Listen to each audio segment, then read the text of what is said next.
Cinema দেখে আপনি কখনো কেঁদেছেন? অবুঝ মন দেখে আমি কত কেঁদেছি, অবুঝ মন আমি 3 বার দেখেছিলাম। সিনেমা দেখছেন তো 3 ইডিয়টস। এস মাধবন তার ওজন বেশি এবং লাইফস্টাইল মডিফাই করার জন্য তিনি সাউথ আফ্রিকা গেছে একটা প্রোগ্রামে। অবাক করা ব্যাপার, মাধবন বলছেন যে এরপরে আমি আমার নাস্তা হাতি দিতে পারি, আমার ব্রেকফাস্ট হাতি দিতে পারি নাই। আমাদের ব্রেন হচ্ছে গবেট। কতটা গবেট আপনি দেখেন, সিনেমা দেখে আপনি কখনো কেঁদেছেন কাবুল ভাই?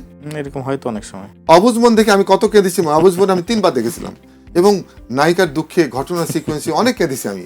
অনেকে এটা করে। আমি এই যে কোয়ান্টামে এসে আমি এই ব্যাখ্যাটা শুনলাম যে ব্রেন এটা গবেট, সে বাস্তব এবং কল্পনার মধ্যে ডিফারেন্সিয়েট করতে পারে না। আচ্ছা, এখন সে যখন করুণ দৃশ্য দেখছে তখন চোখ দিয়ে পানি এসে যাচ্ছে, কারণ ব্রেন থেকে তার কেমিক্যাল রিলিজ হয়ে চোখ দিয়ে পানি বের করে দিচ্ছে। জি। তো আপনি ছোট্ট একটা উদাহরণ দিই, এস মাধবন 3 ইডিয়টসের একজন, সিনেমা দেখছেন তো 3 ইডিয়টস। এস মাধবন উনি একটা আর্টিকেল তার পড়লাম, তার ওজন বেশি এবং লাইফস্টাইল মডিফাই করার জন্য তিনি সাউথ আফ্রিকা গেছে একটা প্রোগ্রামে, রেসিডেন্সের প্রোগ্রাম। প্রথম দিন তাকে সবার তো হিস্ট্রি নিয়েছে, কে কী খায়, সকালে কী খায়, দুপুরে কী খায়, রাতে কী খায়, সবার হিস্ট্রি নিয়ে সবাইকে তাদের যে অতীতের যে অভ্যাস অনুযায়ী নাস্তা সার্ভ করেছেন। কিন্তু তার আগে বলেছেন ছোট একটু অল্প একটু ন্যাচারাল খাবার দিয়েছেন, এই সবুজ পাতা, একটু সালাদ, এই জাতীয় ফল একটু। বলছে তোমার এই যে খাবারটা রেডি আছে নাস্তা, কিন্তু তার আগে তুমি এটা চিবিয়ে খাবে 15-20 মিনিট ধরে। সিস্টেম যেহেতু 15-20 মিনিট ধরে চিবিয়েছে, চিবানোর ফলে অবাক করা ব্যাপার, মাধবন বলছেন যে এরপরে আমি আমার নাস্তা ওমনিকেয়ার ডায়াগনস্টিক লিমিটেড, আপনার আস্থার ডায়াগনস্টিক, নির্ভুলতায় কোনো আপোষ নয়। হাতি দিতে পারি, আমার ব্রেকফাস্ট হাতি দিতে পারি নাই, আমার পেট ভরে গেছে।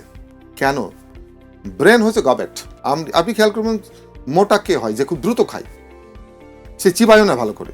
এবং মানুষ আমরা যে চিবিয়ে খাই না ভালো করে, প্রমাণ কি? আপনি দেখবেন যখন ওই যে গাড়িতে করে অনেক মহিলা মানুষকে বমি করে, আমি বমির দিকে তাকাই দেখেছি আস্ত ভাত পরে। আমরা চিবিয়ে খাই না। একজন ব্যক্তি যখন অনেকক্ষণ ধরে চিবাবেন, ব্রেন করবে কিরে এবারে এতক্ষণ ধরে খাচ্ছে কেন, সে তখন সিগন্যাল পাঠাবে stop, full feeling of fullness develop করবে, তার সে খেতেই পারবে না। সেই জন্য একজন ব্যক্তি ওজন কমাতে চাইলে তাকে অল্প খাবার অনেকক্ষণ ধরে চিবিয়ে খেতে হবে, ব্যাস, সিম্পল ট্রিক্স। আর এরপরেও যখন আর সন্ধ্যার পর আর ওজন কমানোর very very very important tricks হচ্ছে আপনি সকালে খাবেন তুলনামূলক বেশি, দুপুরে মাঝামাঝি, আর রাতে ফকিরের মতো। এটা সন্ধ্যা 7টার ভিতরে। যাদের ওজন বেশি তিনি ভাত এবং রুটি খাবেন না। আমি অনেক বছর রাতে ভাত রুটি খাই না, প্রোগ্রামের সময় খাই, একটা ডিনার প্রোগ্রাম আছে ওই দিন খেলাম, কিন্তু ইউজুয়ালি রাতে ভাত রুটি খাই না। কি খাই আমি? সবজি খাই, ফল খাই অধিকাংশ দিন, কখনো কোনো সালাদ থাকে, কখনো টক দই থাকে, ইনাফ। আর রাত্রি 8টা-9টার দিকে একটু ক্ষুধা আসতে চাইতে পারে, অ্যাপল সাইডার ভিনেগার খেয়ে ক্ষুধার মুখে একটা বাড়ি মারবেন, ইনাফ। আর চিয়া সিড খাবেন 2 চামচ 1 ঘন্টা ভিজিয়ে রেখে। আমি যাদের ওজন বেশি, আমি আপনাদের মাধ্যমে আহ্বান করছি, আমার একটা ভিডিও আছে দ্রুত ওজন কমাতে কি খাবেন এবং কি করবেন। যে কেউ প্র্যাকটিস করতে পারে, তার ওজন শুধু কমবে না, he or she will feel energetic. This is proved. অদ্ভুত খাওয়ার কোনো প্রয়োজন নাই।